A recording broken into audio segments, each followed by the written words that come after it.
In the meantime, a strange thing happened outside the Bangko Sentral ng Pilipinas.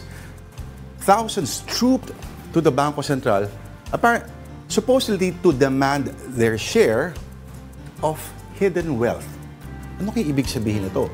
Okay, there, to explain to us what happened is a mobile journal, Merimon Reyes. Merimon, ano nangyari? Yes, Lord and Denise. Kanina umaga pa lang daw ay may higit 1,000 na mga tao na pumila dito sa kahabaan ng Bangko Sentral ng Pilipinas dito.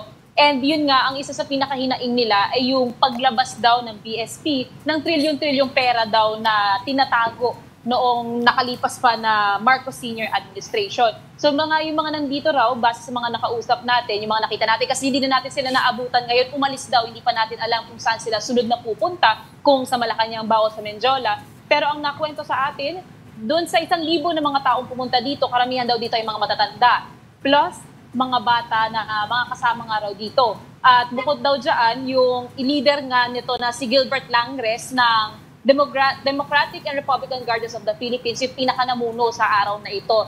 May dala siya na parang mga pruweba na karapatan ngang makuha ng sambayanan, na parang ang sinasabi pa nga na dito, tig 1 milyon daw ang makukuha ng mga Pilipino mula raw doon nga sa tinatagong pera. So yun yung inahanap natin ngayon kung makakakuha pa tayo ng sentimiento nila. And karamihan nga raw dito ay nanggaling pa sa mga norte, sa mga probinsya. Meron mga nanggaling sa Pangasinan, Ilocos, may mga nanggaling din daw sa mga malalayo pang lugar. Kaya sa ngayon, sana mahanap pa natin sila, makausap natin para mas maintindihan natin kung ano nga ba yung pinaghuhugutan nila dito. Balik sa inyo. Oo, yung leader, itong supposed leader ng Democratic and Republican Guardians, narinig natin, nakita natin yung video niya, very charismatic magsalita. At kung ikaw sabihin natin na medyo, sabihin natin na kung medyo gullible ka, no?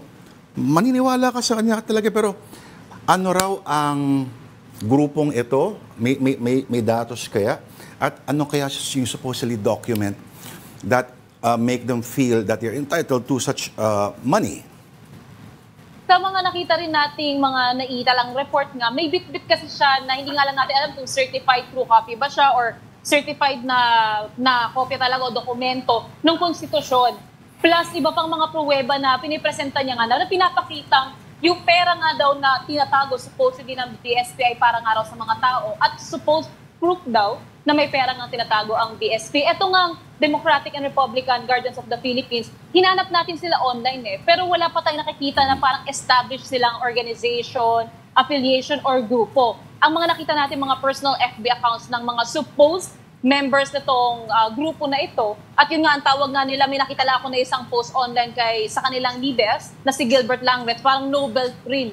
Kaya ngayon, sana nga mahanap natin sila, makausap natin para makilala natin ano nga ba yung advokasya, ano nga ba yung pinaghuhugutan ng grupo na ito. Oo, at His Royal Highness, pag nakita mo pala siya. Yes. Oh, akala ko, pero kung seryoso, kung gusto mo mag-troop talaga yung mga tao pa dyan, ilabas ninyo o ilabas dapat nila that makita nila kung magkano yung sinisweldo ng mga central bank officials. In fact, ang top 10 highest paid government officials ay lahat central bank officers. Totoo yan. At saka kanina pa nga lang daw umaga. 1,000 na nga raw silang nakapila dito. Yun nga lang, mga alas 11 daw patanghali, nagsialisan din daw sila ng sama-sama. Kaya ngayon yung tinatanong natin dito kung saan kaya sila papunta. Nagtanong naman tayo sa Malacanang, wala pa naman daw nagiging gulo, wala pa naman daw presensya nga nitong higit 1,000 mga tao. Kaya subukin natin silipin sa iba pang lugar na pwede nilang pagdaluhan para makita natin kung may maaabutan pa tayo. May sinabi ba yung guard? Nakuusap mo ba yung guard, Merimon? Kung, yes. Anong estimate niya? Meron bang tangka na siguro makipag-kausapin kung sino-sino sa loob? Actually, nung tinanong na natin kanina sila, ito yung mga nakausap natin na guard, lagpas 1,000 raw dahil itong buong kahabaan ng BSP, nandito tayo sa likod, nasa mga gate 3 to 6 tayo. Simula dito hanggang dito sa kabilang dulo, paikot, paharap naman doon sa may Papatay area, puno raw ito ng mga tao. So matatanda, bata, puno-puno dito sa kahabaan nga ng BSP. So yung tansya nila, lagpas 1,000. Bukod dun sa mga nire-report nga na 1,000 daw na karamihan yung mga pumunta dito. Balik sa inyo. Oo. Interesting ito Baka Italiano Gold na yung pinag-uusapan natin dito. Hindi pa natin alam. Meron, baka meron ka dyan. Hanapin natin. O, konti na lang. Tatawid lang si Mary Mon. Nasa CCP complex na siya. Maganda ang sunset dyan. At konti-konti na lang to the right ay ang Dolomite Beach. Maganda rin mag-date doon. Date, options binibigay mo kay Mary? Mamili ka, date o insektong merienda? Insektong merienda. Dolomite Beach. Maraming salamat sa oras mo, Mary Mon Reyes, ang ating mobile journalist.